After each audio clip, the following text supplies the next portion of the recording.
So Brendan, thank you for coming today. I really appreciate you being here. And just how did you get involved with Look Save a Life to begin with?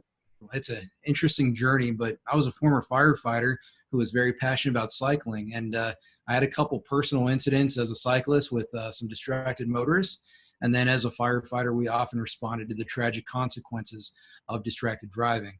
We saw firsthand not only to those who laid victim, but to the families left behind to pick up the pieces. And so it compelled me to do something.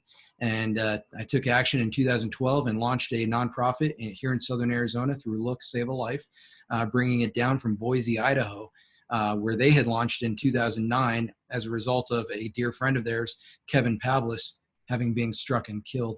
And so we launched in 2012 as a awareness and advocacy organization, and the mission of Look Save a Life is to foster an environment of safety for all who utilize our public roads, as well as to educate and bring awareness to the ever-growing dangers of unsafe and distracted driving.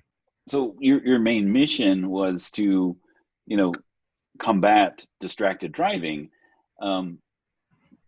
You mentioned and alluded to some near misses, but tell us about what happened in 2014. In a very strange twist of irony, it was actually October of 2013, a year after launching Look Save a Life. I went out for a bike ride with my girlfriend on the morning of her birthday, and a motorist at 45 miles an hour looks down to see who's calling, drifts into the bike lane, and strikes us both from behind. I sustained 6 fractured vertebrae, a fractured pelvis, bit off half my tongue from clinching down upon impact, and it essentially took me away from my career as a firefighter. This is a very strange twist of irony. I was laid up in a hospital bed for about a month.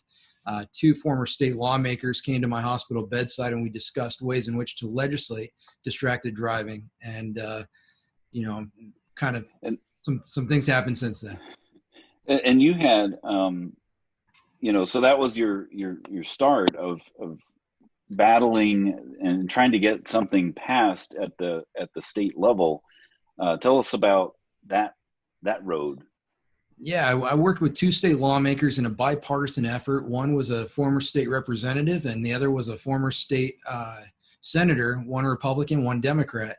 And we held a press conference at my hospital bedside to discuss and try to pass and legislate distracted driving. I would go up throughout my recovery year after year from 2013, 14, and 15 to testify before committees like safety and education, as well as transportation committees. And unfortunately, these bills failed to get through the legislature. And I then turned my efforts locally because we were hearing about all these incidents in the local news about pedestrian, cyclists, and motor vehicle collisions on the rise, once again, all because of distracted driving.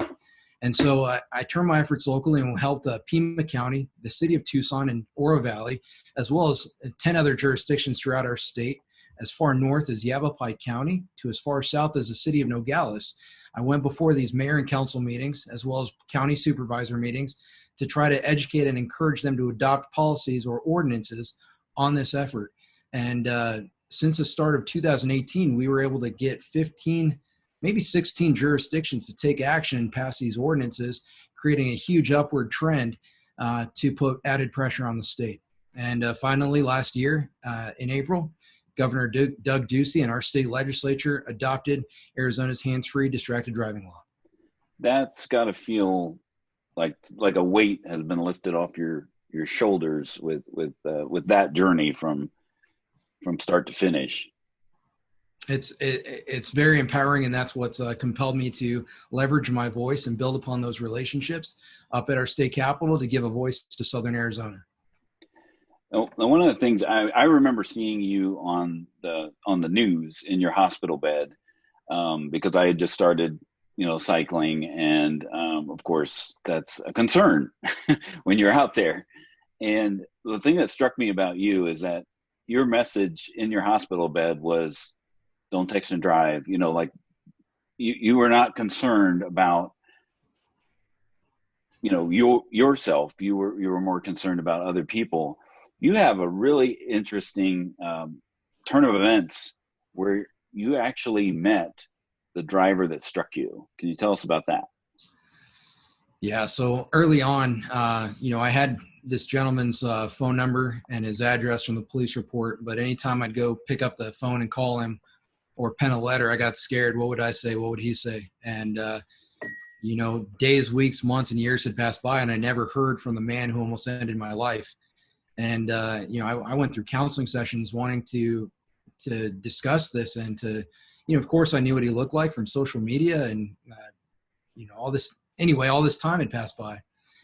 And I ended up going back to Pima Community College to earn a liberal arts degree that I would then transfer on to NAU to get an undergraduate. And then finally, most recently, last May, I graduated from the U of A with a master's in public administration. But early on, after in 2015, graduating from Pima College, I was asked to be a guest speaker at the Multicultural Convocation, where I'd be one of 7 student graduates to share my story of adversity.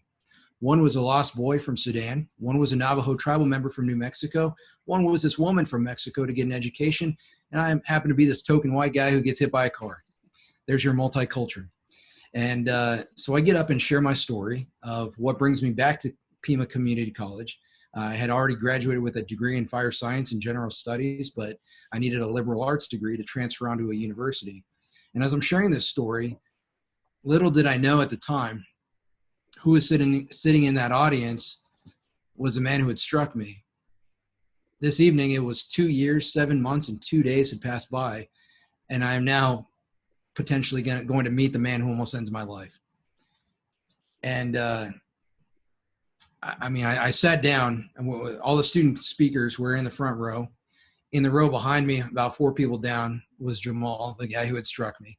And afterward, Pima College had a catered reception, and I had a plate of food in my hand. I'm talking to a group of friends, and I look up, and there I recognize him the very first moment.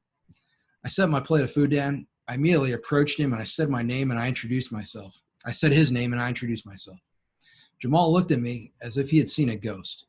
He extends his arm to shake my hand, and I dismiss it, and I give him a hug. And the very first words out of my mouth were, "I forgive you." In that moment, he breaks down, he starts crying, and I get a little choked up. His mom hugs me, which I find out later that you don't do in their culture, but she was showing compassion. And I said, "Jamal, I've wanted to meet you for a very long time. May I personally get your phone number rather than getting it from the police report?" So I called him out the very next week, a week before graduation, and I invite him to lunch. We sit down at lunch, and he shares with me something in the moment I thought was really cliche. And that is, "Brendan, the way in which you forgave me restored my faith in humanity." I'm thinking to myself, what is this guy talking about? So I brush it off. I don't say anything about it. But at the tail end of lunch, I say something to him that is pretty cliche, and that is, "Jamal, life is like school. In order to graduate, you need to have class. Let's walk together at graduation." So we do. So we sit in at graduation, and as many of you know, and as Dan, you know pretty well, probably through Noah, that at graduation, you'd probably put a message of inspiration or something on your graduation cap. Well, he had a message that read, "Free Palestine." I said, "Okay, Jamal, what's your story? What's your background? Who are you?" He said, "Brendan, last week when I shared with you that you restored my faith in humanity, what I meant by that was, of all the people in this world that hate me, justifiably should be you. I almost killed you. I took you away from your career as a firefighter, and I turned your world upside down. And here you are offering me compassion and forgiveness. When throughout the course of my life, see, I was born American and raised Muslim. And throughout the course of my life, people have been calling me a terrorist, a bomber, telling me to go back to my country when I was born here. And so the moral of this story that I learned was that, and as I'm about to embark on this political journey, that it's not Democrats versus Republicans. It's not Muslims versus Catholics or blacks versus whites or whatever your backgrounds are. The message that I learned out of this was, set your differences aside and you don't define others before they have an opportunity to define themselves. And that is the greater lesson that I learned through meeting the man who almost ended my life. Well, we are out of time, and I appreciate you sharing your story and your passion for life with not just me, but for everyone here. So thank you again, and that's a wrap.